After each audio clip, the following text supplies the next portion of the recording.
وعلى آله وصحبه وسلم وشر الأمور محدثاتها فإن كل محدثة بدعة وكل بدعة ضلالة وكل ضلالة في النار.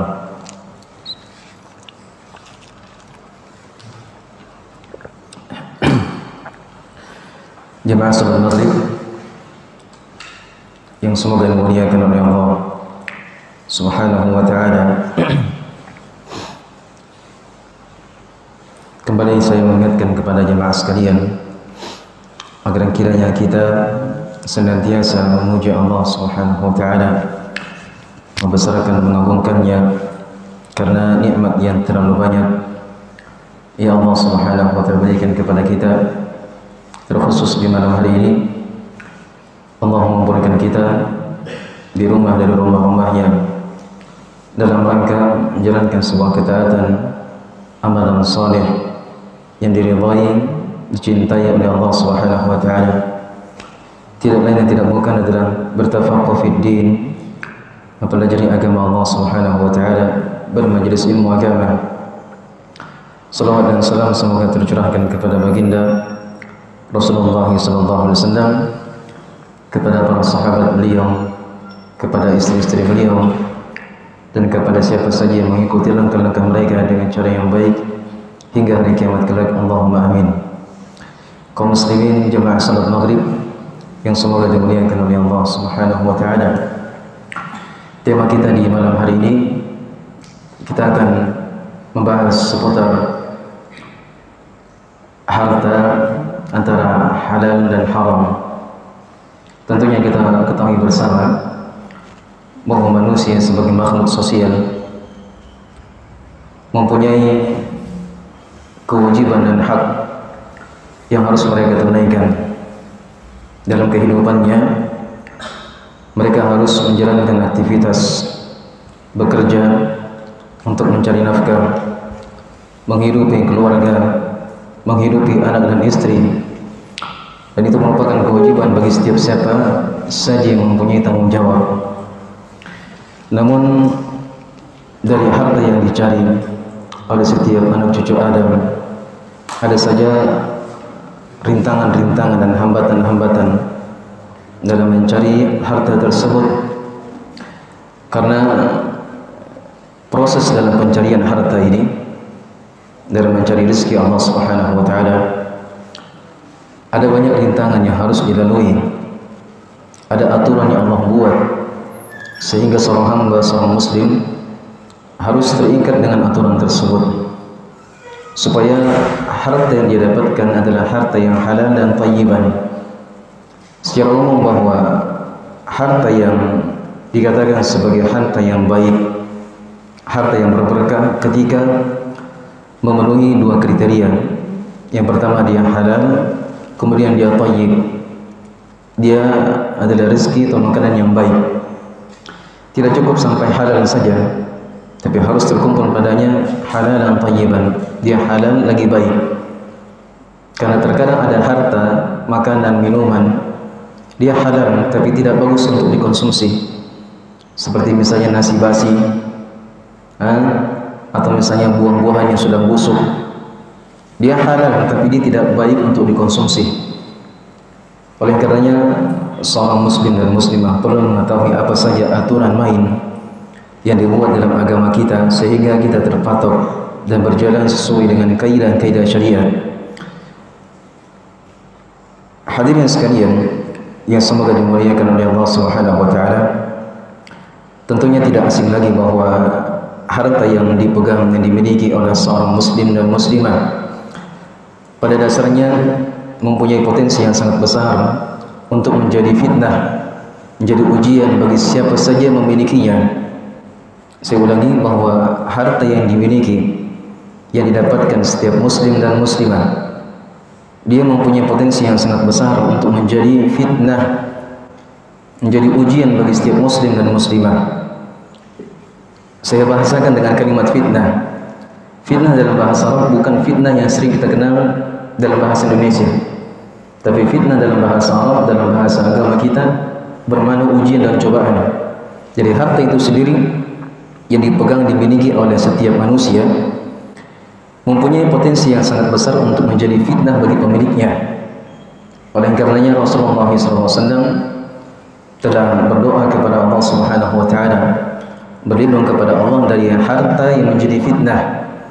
Dalam hadis Abu Hurairah radhiyallahu taala yang diriwayatkan oleh Imam At-Tabarani dan selainnya, disahihkan oleh Syekh Al-Albani rahimahullahu taala, beliau mengatakan, Allahumma inni a'udzubika min zawjatin tushayyibuni qabla al-mashidi wa min malin yakunu 'alayya 'adaba wa min waladin yakunu 'alayya rabba wa min khalilin makir 'ainuhu tarani wa qalbuhu yar'ani in ra'a hasanatan dafanaha wa in ra'a sayyi'atan a'adaha.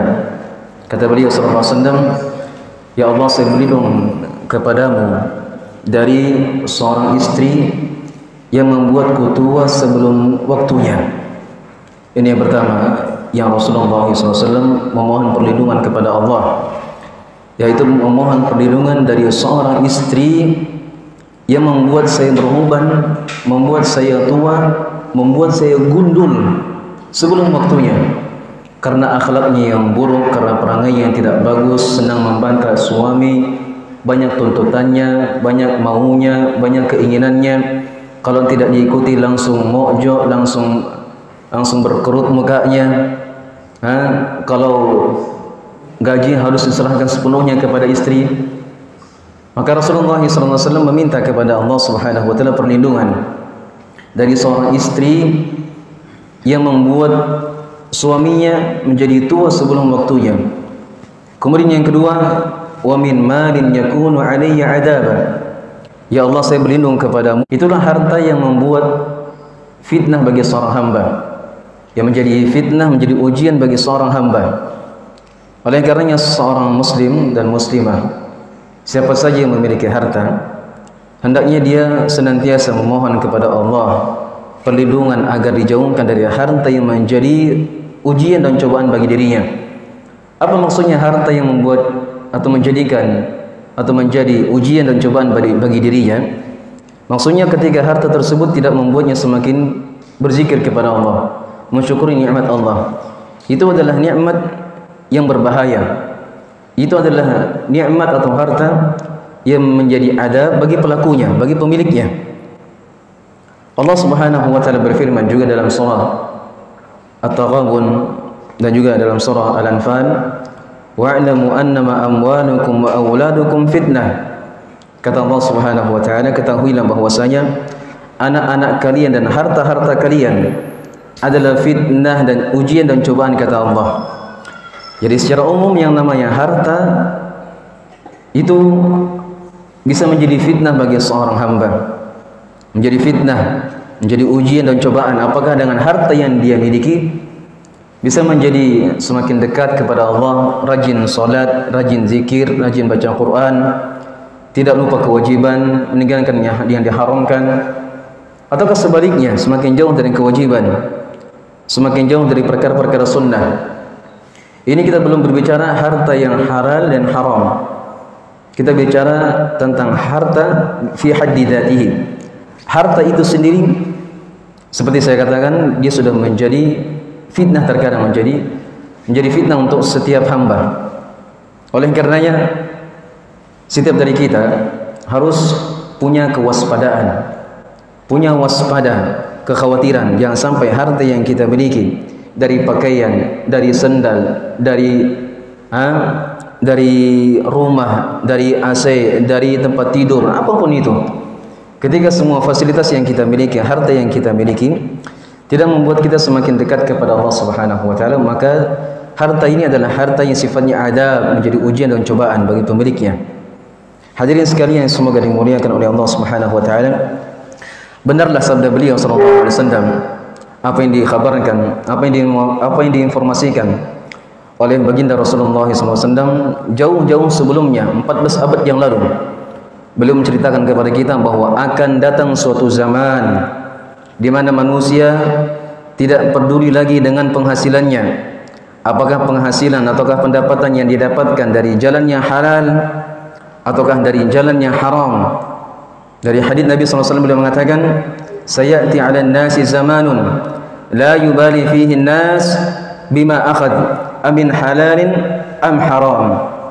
Kata beliau, akan datang suatu masa kepada manusia, akan tiba masanya, kata beliau, di mana manusia tersebut tidak lagi memperdulikan dengan apa yang didapatkan, apakah dari jalan yang halal ataukah dari jalan yang haram, apakah uang-uang rupiah yang dia dapatkan dari cara yang baik dan benar, ataukah sebaliknya dari cara kemaksiatan, pelanggaran, dari riba, makan harta orang lain, dan seterusnya.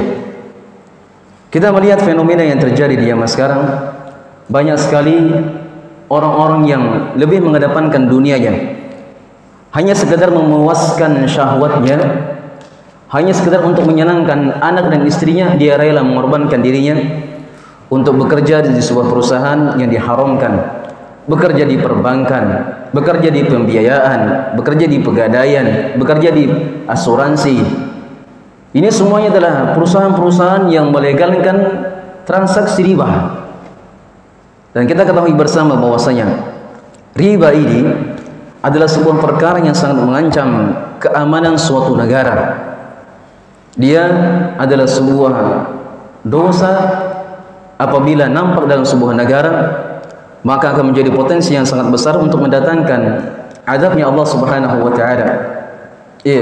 Tidaklah terjadi dari berbagai musibah dan cobaan di negeri kita ini kecuali dikarenakan banyaknya manusia yang sudah bertransaksi dengan transaksi riba. Dulu, di masa silam, yang namanya riba ini hanya permainan orang-orang kaya saja. Yang namanya riba ini hanya sekedar permainan orang-orang kaya saja, orang-orang yang punya harta. Tapi di zaman sekarang, nasallallahu alaihi wasallam, dari tukang becak sampai orang kayanya juga ikut-ikutan dalam riba. Subhanallah. Apa yang dibikin? Tukang becak kredit HP. Bukan artinya yang namanya kredit tidak diperbolehkan. Tapi yang jadi masalah, pembiayaan yang ada di negara kita hampir 99,99% tidak ada yang selamat dari riba. Bagaimana bentuknya? Sebab layanan yang diberikan dari pembiayaan tersebut adalah jual beli secara tidak tunai. Dan untuk melihat standar dari sebuah riba, dilihat dari dua perkara. Yang pertama, riba tersebut sangat erat kaitannya dengan hutang piutang. Kemudian yang kedua, sangat erat kaitannya dengan jual beli tidak tunai. Jadi ketika pembiayaan tersebut memberikan sebuah layanan penjualan barang secara tidak tunai, dan mereka memberikan denda dan penalti dari setiap angsurannya, kapan ada keterlambatan mereka adakan denda dan penalti. Itulah hakikat dari riba. Bahkan inilah hakikat dari riba jahiliyah. Riba jahiliyah, ya Allah tantang dengan peperangan bagi siapa saja yang mau terlibat dalam transaksi riba tersebut. Riba jahiliyah. Apa itu riba jahiliyah? Riba jahiliyah adalah riba yang senantiasa digemari, digeluti oleh orang-orang terdahulu sebelum datangnya Rasulullah SAW. Bagaimana itu? Seperti yang dilakukan oleh rentenir zaman sekarang, memberikan hutang kepada orang lain, contohnya 1 juta, kemudian dengan syarat dikembalikan 2 juta. Ini bukan artinya memberikan bantuan, tapi hakikatnya memberikan mencekik. Orang yang diberikan hutang, yang harusnya yang namanya akad hutang piutang itu masuk dalam kategori akad tabarruat, akad sosial. Maka setiap akad sosial seorang tidak diperbolehkan untuk mengambil keuntungan di dalamnya. Orang yang namanya memberikan hutang kepada orang lain tidak boleh mengambil keuntungan sedikit pun. Oleh karenanya para ulama membuat sebuah kaidah, dan kaidah tersebut berasal dari sebuah hadis Nabi SAW. Walaupun hadisnya tidak lepas dari kritikan dan kelemahan, tapi sepakat para ulama akan benarnya makna hadis tersebut. Kaidah yang mengatakan kullu qardin jarra naf'an fa huwa riba. Setiap hutang yang menyeret manfaat maka dia adalah riba. Apapun bentuknya manfaatnya, apakah manfaatnya bentuknya barang, bentuknya jasa, bentuknya apapun. Setiap ada hutang di belakangnya ada manfaat maka dia adalah riba. Contoh sederhana. si fulan memberikan hutang kepada saya dengan catatan ketika pelunasan harus ditambah dari nilai yang saya dapatkan. Hutangnya 1 juta tapi dikembalikan 2 juta, berarti kelebihannya 100%. Inilah yang disebut dengan riba jahiliyah. Atau juga manfaat di belakang hutang, seperti contohnya saya memberikan hutang kepada si fulan, maka selama si fulan belum membayar hutangnya kepada saya, maka sama sekali saya tidak boleh mengambil hadiah atau apapun itu dari orang yang telah saya berikan hutang tersebut. Apakah dalam bentuknya jasa, apakah dalam bentuknya barang. Contohnya saya memberikan hutang kepada si fulan 1 juta, kemudian si fulan ini kalau sudah merasa iba dengan saya sudah bantu dia memberikan hutang kepadanya, dia lihat saya di tengah jalan-jalan, kemudian dia memberikan tumpangan gratis kepada saya. Tumpangan gratis inilah yang disebut dengan riba. Atau yang lain, saya memberikan hutang kepada si fulan, kemudian karena si fulan telah mendapatkan bantuan dari saya berupa hutang, maka dia memberikan kue, memberikan apapun itu yang bentuknya hadiah. Karena ini adalah manfaat di belakang hutang, dan kaidahnya mengatakan kullu qardin jarra naf'an fa huwa riba. Setiap manfaat di belakang hutang maka dia adalah riba. Inilah tanpa disadari banyak dari kaum muslimin yang mereka terjatuh dalam riba tanpa mereka sadari. Tanpa mereka sadari mereka sudah terjatuh dalam perkara riba. Yang Allah Subhanahu wa taala mengatakan dalam Al-Qur'an, ya ayyuhalladzina amanu ittaqullaha wa dharu ma baqiya minar riba in kuntum mu'minin fa in lam taf'alu fa'dhanu biharbin minallahi wa rasulih wa in tubtum falakum ru'usu amwalikum la tadhlimuna wa la tudlamun. Kata Allah, wahai orang-orang beriman, bertakwalah kalian kepada Allah Subhanahu wa taala dan tinggalkanlah segala bentuk jenis riba. Riba apapun itu. Saya sudah sebutkan tadi apa standar dari sebuah transaksi riba. Riba itu sangat kuat sangat erat kaitannya dengan apa? Hutang piutang dan transaksi yang tidak tunai. Tinggalkanlah dari segala bentuk riba. In kuntum mu'minin, jikalau kalian betul-betul beriman kepada Allah. Apa ancamannya? Jikalau sudah ada penyampaian, sudah ada nasihat yang didengarkan akan bahaya dari riba, namun tetap saja dia bergelut atau bertransaksi dengan transaksi riba, kata Allah Subhanahu wa taala, fa illam taf'alu fa'dhanu biharbin minallahi wa rasulih. Jikalau kalian tidak meninggalkan riba tersebut, maka umumkanlah peperangan dari Allah Subhanahu wa taala. Kira-kira jemaah sekalian, orang yang sudah diancam, diumumkan peperangan dari Allah, ada potensi selamat? Ada potensi menang? Tidak ada potensi, pasti kalah, pasti hancur. Demikianlah orang yang terjatuh dalam perbuatan riba ditantang perang oleh Allah Subhanahu wa taala. Oleh karenanya, bapak-bapak, ibu-ibu sekalian yang mendengarkan ceramah ini, mendengarkan nasihat ini, perhatikan anak-anak kita, perhatikan dari segi penghasilan kita.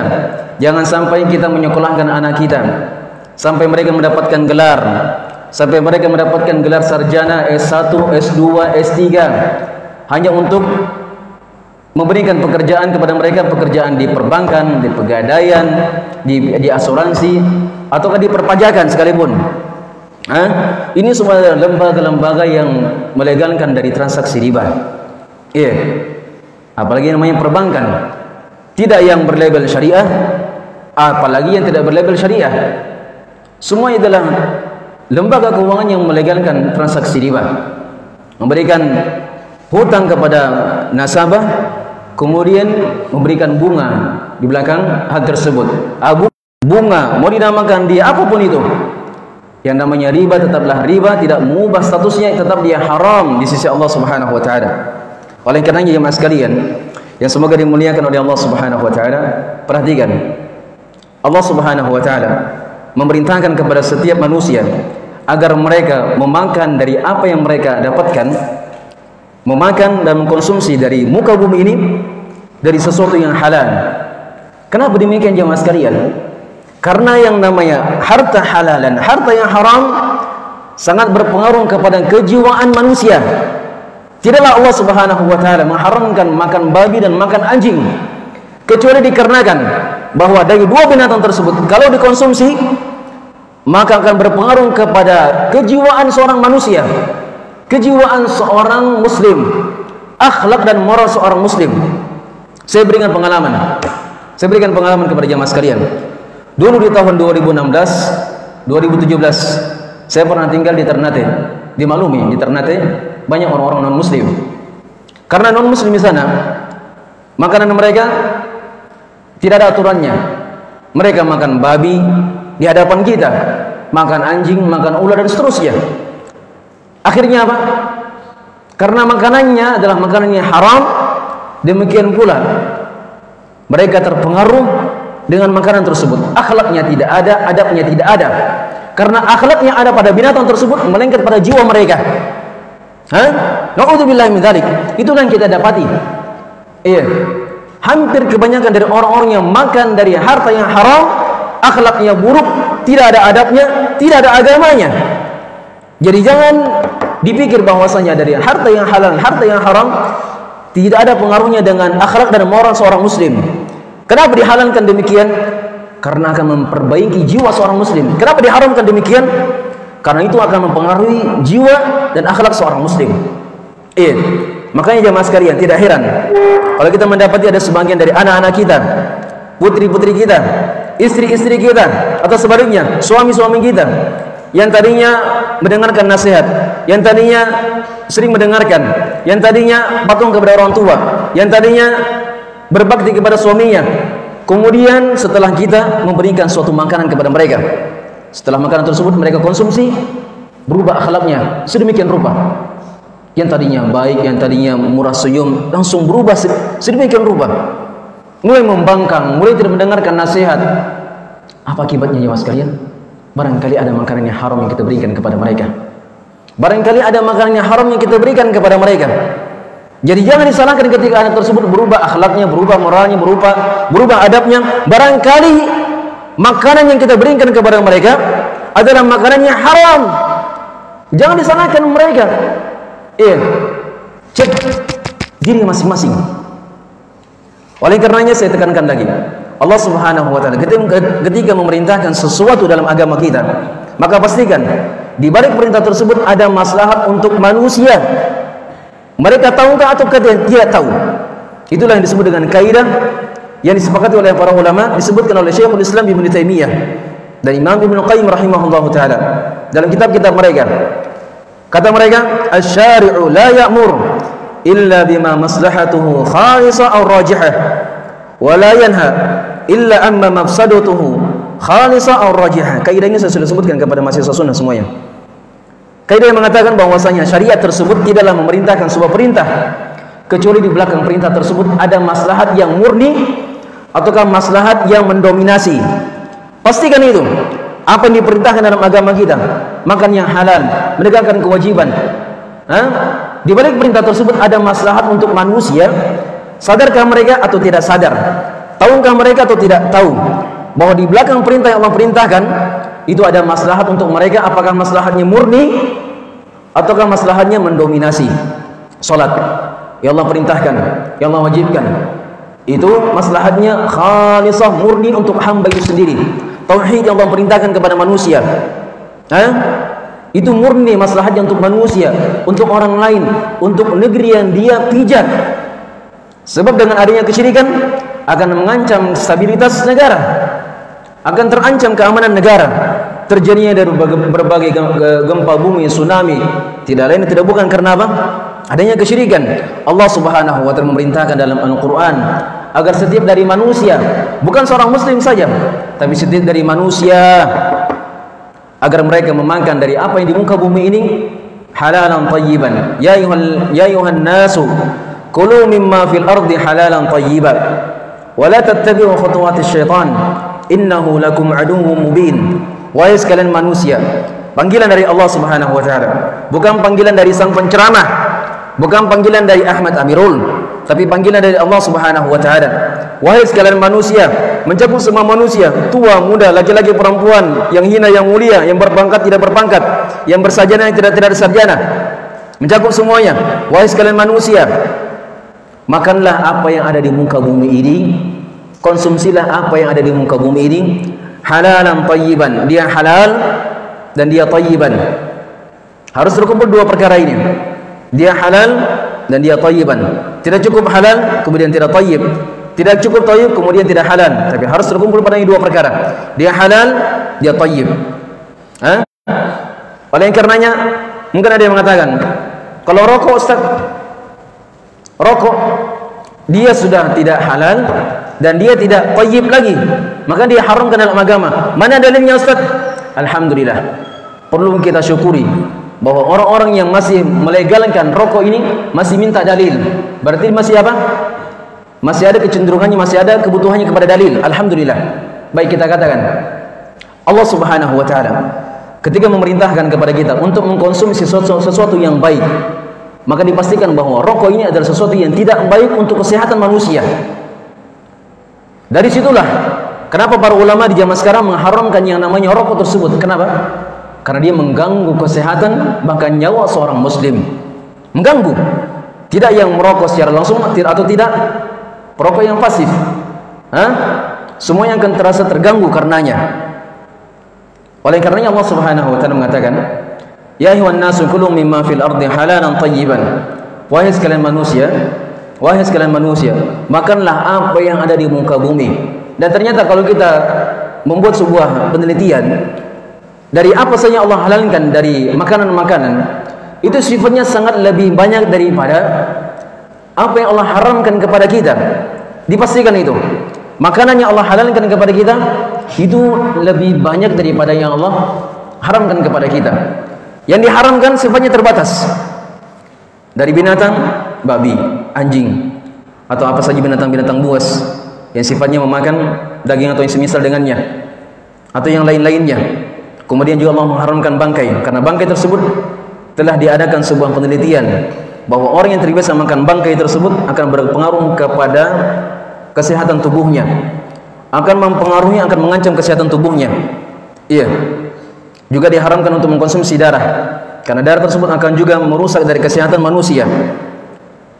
Kemudian juga Allah Subhanahu wa taala memerintahkan kepada para nabi dan para rasul. Allah memerintahkan kepada para nabi dan para rasul agar mereka memakan dari sesuatu yang baik, halalan thayyiban. Ya ayyuhar rusulu kulu minat thayyibati wa'malu shalihan. Wahai sekalian para nabi dan para rasul, wahai sekalian para rasul, kata Allah Subhanahu wa taala, kulu minat thayyibati wa'malu shalihan. Makanlah dari apa yang di muka bumi ini, halalan thayyiban, halal yang thayyib. Wa'malu shalihan, dan beramal salihlah kalian. Jadi ternyata perintah untuk memakan sesuatu yang halal dan thayyib bukan hanya perintah untuk kepada manusia, tapi perintah kepada para nabi dan para rasul. Sebab jemaah sekalian, orang yang senantiasa makan harta yang haram, maka neraka lebih pantas baginya. Kata Rasulullah SAW memberikan nasihat kepada Mu'ad bin Jabal, ya Mu'ad, innahu ma min lahmin nabata min suhdin fannaru awla bihi. Wahai Mu'ad, wahai Mu'ad, wahai Mu'ad, sesungguhnya tidak ada sebuah daging, tidak ada sebuah jasad, tidak ada sebuah tubuh manusia yang tumbuh berkembang karena sesuatu yang haram. Tidak ada yang dimakan kecuali yang haram.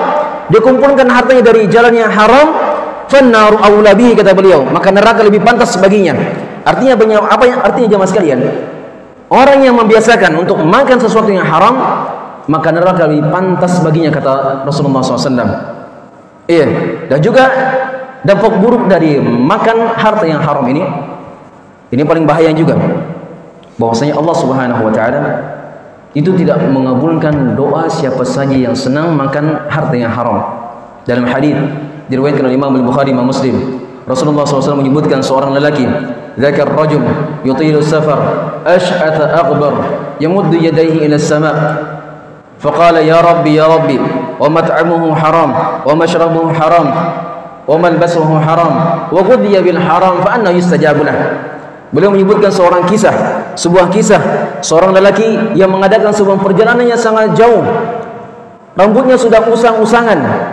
Iya, perhatikan jamaah sekalian, di antara sebab terkabulkannya sebuah doa adalah seorang melakukan sebuah perjalanan. Ini doa mustajabah. Doa mustajabah. Orang melakukan sebuah perjalanan, jauhkah, dekatkah?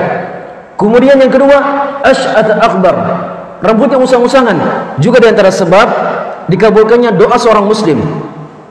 Kemudian dia mengangkat tangan lagi. Lelaki tersebut mengadakan sebuah perjalanan, rambutnya usang-usangan, compang-camping, kemudian mengangkat tangan seraya berdoa kepada Allah Subhanahu wa taala, dan juga berdoa sambil mengangkat kedua tangan di antara sebab dikabulkannya doa seorang hamba. Bersama demikian, ketika dia mengangkat tangannya berdoa kepada Allah Subhanahu wa taala, dan dia mengatakan ya Rabbi ya Rabbi, wahai Tuhanku, mintalah saya, berikanlah kepada saya ini, berikanlah kepada saya ini. Dia minta kepada Allah Subhanahu wa taala.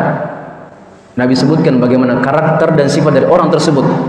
Mat'amuhu haram wa mashrabuhu haram wa malbasuhu haram wa qudiya bil haram fa annahu yustajabu lah. Kata beliau, orang tersebut yang tadi sudah melakukan sebuah perjalanan, rambutnya usang-usangan, mengangkat kedua tangannya berdoa kepada Allah, mengatakan ya Rabbi ya Rabbi, ternyata makanannya haram, minumannya haram, pakaiannya haram, dan dia tumbuh karena perkara yang haram, fa anna yustajabu lah.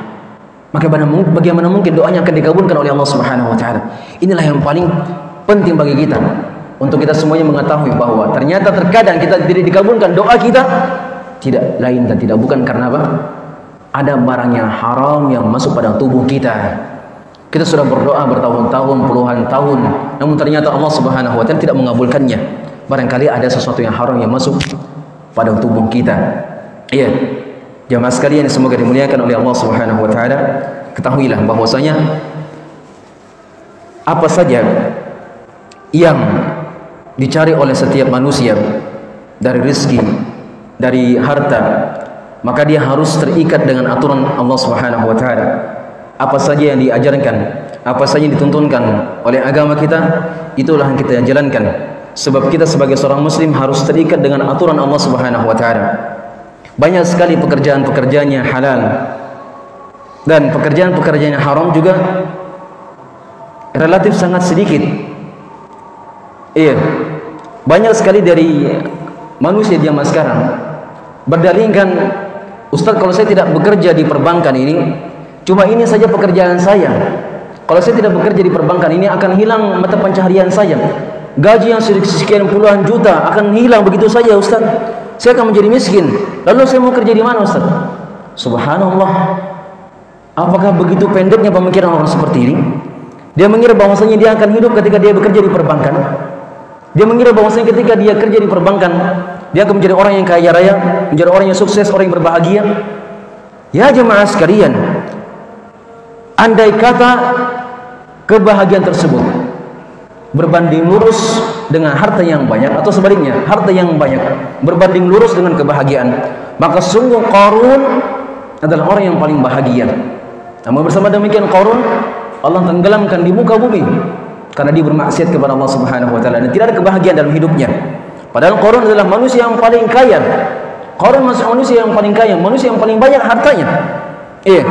Kita di muka bumi ini jamaah sekalian, bukan masalahnya kita bagaimana memperbanyak harta, meningkatkan jabatan, tidak, tapi bagaimana kita mendapatkan keridhaan dari Allah Subhanahu wa taala, walaupun sedikit, walaupun rumah seadanya, walaupun mobil seadanya, satu pun cukup, tidak perlu sampai 3, 5, 10 dan seterusnya. Rumah seadanya tapi disyukuri, berberkah, mendapatkan kebahagiaan, bisa baca Quran, bisa bersama-sama keluarga, bisa sholat malam, bisa sholat duha, lebih baik daripada rumah mewah tapi tidak ada ibadah yang ditegakkan di dalamnya.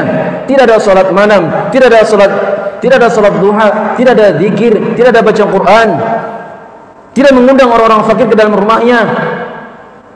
Apalah artinya harta yang banyak namun tidak berberkah? Yang paling penting harta tersebut bagaimana dia berberkah di sisi Allah Subhanahu wa taala, walaupun sedikit.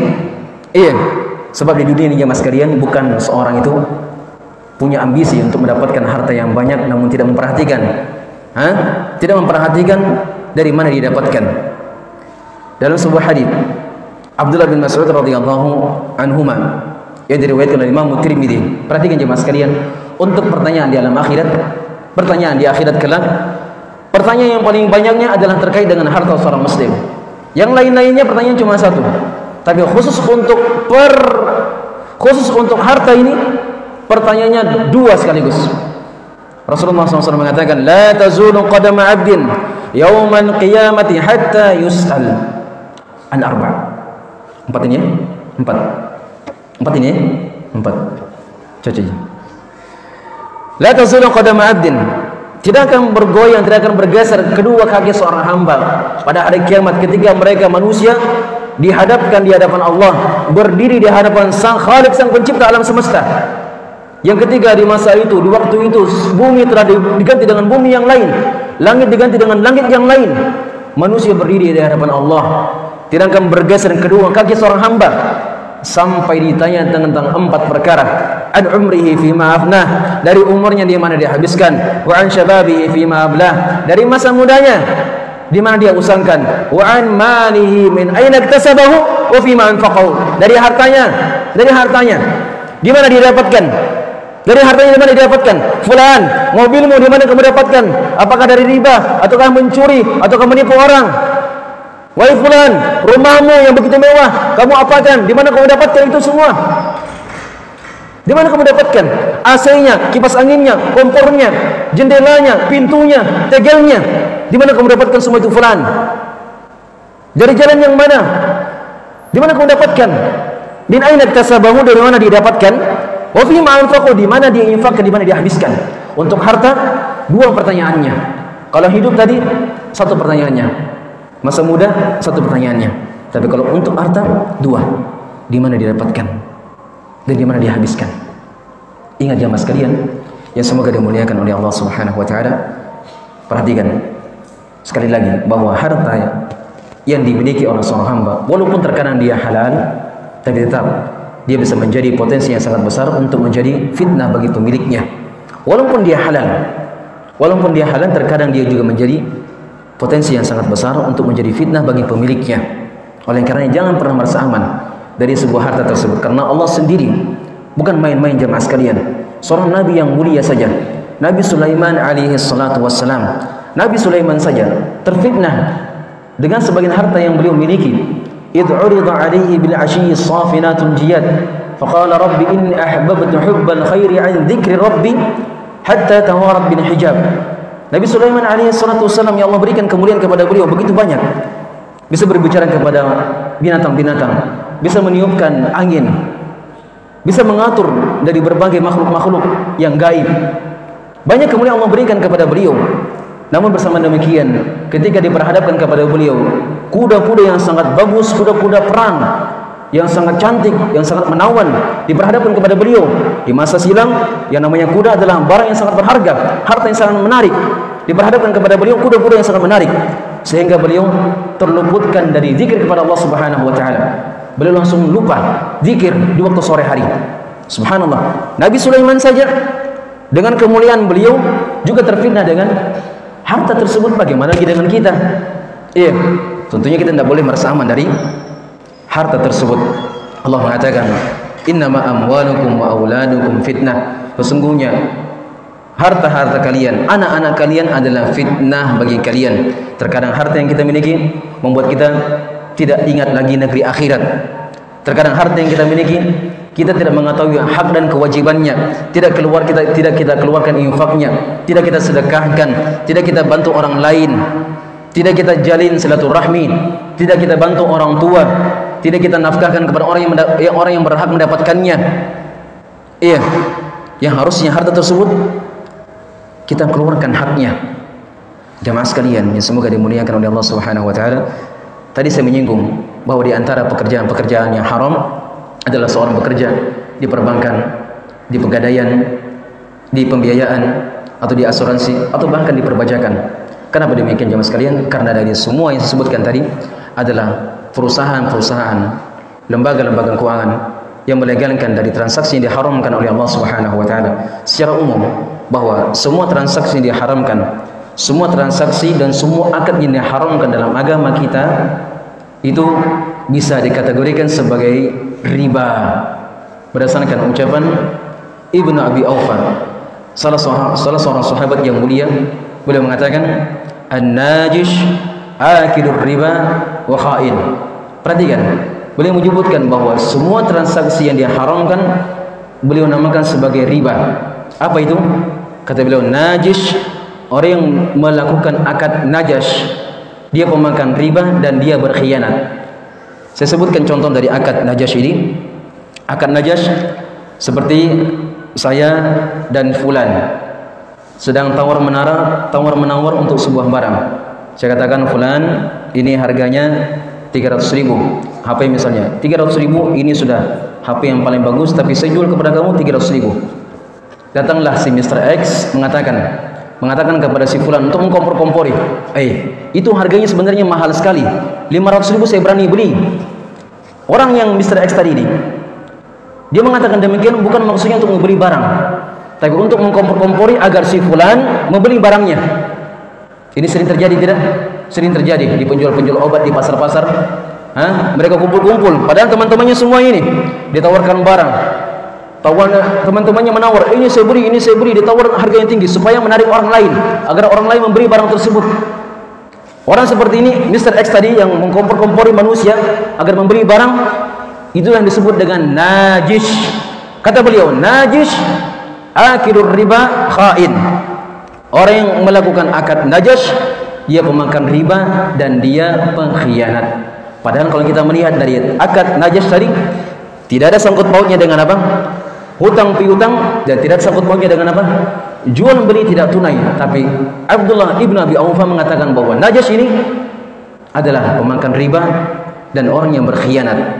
Itulah kenapa para sahabat mengatakan bahwa semua transaksi riba, semua transaksi yang diharamkan dalam agama kita, itu bisa disebut dengan riba dalam makna luas. Sebab riba, sudah masuk waktu ya? Belum ya? Sedikit lagi. Sebab yang namanya riba ada dua makna disebutkan oleh para ulama. Ada makna yang sempit dan ada makna yang luas. Makna yang sempit itu yang disebut dengan riba jahiliyah atau riba dain atau riba dan seterusnya. Tapi kalau riba dalam makna luas, itu yang saya sebutkan tadi, bahwa semua transaksi yang haram bisa dikategorikan sebagai transaksi riba. Kalau transaksi atau kalau riba yang dalam makna sempit yang disebutkan oleh para ulama adalah suatu pendapatan dari sebuah transaksi yang tidak ada penyeimbangnya. Saya berikan contoh supaya lebih memahami apa sebenarnya hakikat dari riba tersebut. Baik, riba ini adalah perkara yang diharamkan, dan definisinya kata para ulama adalah sebuah pendapatan dari sebuah transaksi yang tidak ada penyeimbangnya. Saya berikan contoh. Saya mendapatkan uang 500.000. Dengan uang 500.000 ini saya berikan pinjaman kepada orang lain dengan catatan 500.000 harus ditambah dengan 200.000. Berarti yang harus dikembalikan berapa? 700.000. 200.000 ini tidak ada penyeimbangnya. 500.000 saya berikan hutang kepada orang lain dengan catatan harus dikembalikan 700.000. Berarti kelebihan dari 200.000 tidak ada penyeimbangnya. Oleh karenanya, dari 200.000 itulah yang disebut dengan apa? Yang disebut dengan riba. Kasus yang lain, saya punya modal 500.000, saya bergunakan untuk usaha. Dengan usaha tersebut saya mendapatkan keuntungan 200.000. Maka 200.000 yang saya dapatkan ini, itu karena ada usaha. Oleh karenanya dari 200.000 yang saya dapatkan ada penyeimbangnya. Apa penyeimbangnya? Usaha. Coba lihat perbedaan dari transaksi yang diperbolehkan dan transaksi yang tidak diperbolehkan. Jamaah sekalian, semoga dimuliakan oleh Allah Subhanahu wa taala. Untuk penjelasan dari riba tersebut kita akan sebutkan pada pertemuan berikutnya insyaallah, karena waktu yang membatasi kita. Semoga Allah Subhanahu wa taala memberkahi pada pertemuan kita di malam hari ini, dan semoga Allah Subhanahu wa taala memberikan kepada kita kemudahan dan keikhlasan dalam mengamalkan apa yang kita sampaikan, apa yang kita dengarkan. Innahu waliyudzalika wal qadiru alaih. Subhana rabbika rabbil izzati amma yasifun wa salamun alal mursalin walhamdulillahi rabbil alamin. Wassalamualaikum warahmatullahi wabarakatuh.